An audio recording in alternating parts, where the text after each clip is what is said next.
नमस्कार, मैं डॉक्टर प्रेरणा और आज बात करेंगे कि प्रेग्नेंट फीमेल्स को हॉस्पिटल कब जाना चाहिए।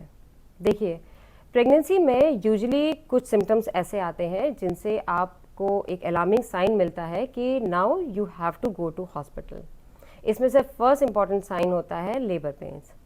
यूजुअली प्रेग्नेंट फीमेल्स को 9 मंथ्स में off and on lower abdomen pain होता रहता है और बैक एक भी होता है, तो वो बहुत कंफ्यूज होते हैं कि एक्चुअली ये लेबर पेन है या फॉल्स लेबर पेन्स हैं और जस्ट ये बिकॉज ऑफ हैवीनेस या कुछ और प्रॉब्लम हो रही है। अगर आपको लोअर एब्डोमेन में पेन होता है तो आपको अपनी गायनेकोलॉजिस्ट को दिखाना चाहिए, क्योंकि कई बार अगर ये अनट्रीटेड रह जाएं तो ये फ्यूचर में लेबर पेन्स में कन्वर्ट हो जाते हैं। लेबर पेन यूजुअली रुक रुक के आता है, एक कंटिन्यूस पेन की तरह नहीं होता है।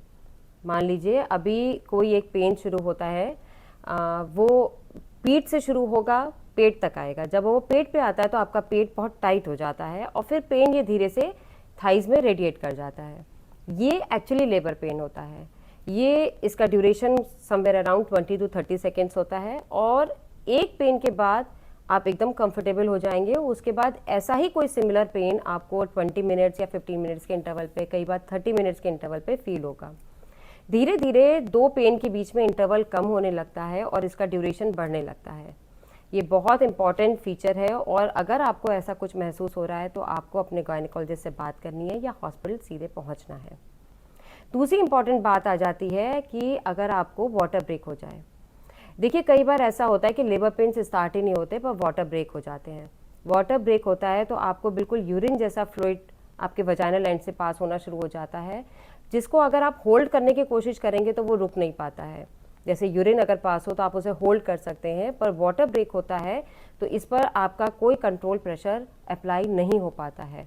अगर ऐसी कोई कंडीशन होती है तो ये भी एक बड़ी वजह है आप हॉस्पिटल पहुँचें। इससे बेबी और आपको दोनों को इन्फेक्शन होने के चांसेस होते हैं, तो डिले कभी नहीं करना चाहिए। Third important point is decrease fetal movements. देखिए, यूजुअली जो आपको फीटल मूवमेंट्स हर समय महसूस होते हैं, जिस पैटर्न में महसूस होते हैं उसी तरह से महसूस हो रहे हैं, तो ये एक नॉर्मल चीज़ है। लेकिन अगर आपके फीटल मूवमेंट्स डिक्रीज हो जाएं तो आपको हॉस्पिटल पहुंचना है। ये मॉनिटर किया जाता है, जैसे कि अगर आप 14 घंटे जगते हैं तो उसमें एटलीस्ट आपके 10 से 12 सेपरेट फीटल मूवमेंट्स होने चाहिए। अगर इससे कुछ कम इंटरवल्स आ रहे हैं, इससे कुछ कम नंबर्स आ रहे हैं, तो आप अपनी गायनेकोलॉजिस्ट से बात करिए। अलग तरीका भी होता है इसको मॉनिटर करने का, जैसे कि आप जो मेजर मील्स लेते हैं उसके अगले 1 घंटे में अगर आप मॉनिटर करें तो उसमें at least 3 to 4 separate foetal movements होने चाहिए। ये भी एक तरीका है कि आप अपने फीटल मूवमेंट्स को मॉनिटर करें।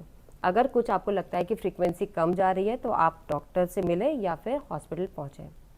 एक और इम्पॉर्टेंट साइन होता है कि जैसे कि जो वजाइनल फ्लूइड होता है वो यूजुअली प्रेगनेंसी में इंक्रीज हो जाता है, लेकिन अगर उसमें कुछ ब्लड मिक्स करके आपको टिंच दिखना शुरू हो जाए या ब्लड मिक्स फ्लूइड आना शुरू हो जाए तो भी आपको हॉस्पिटल पहुंचना चाहिए।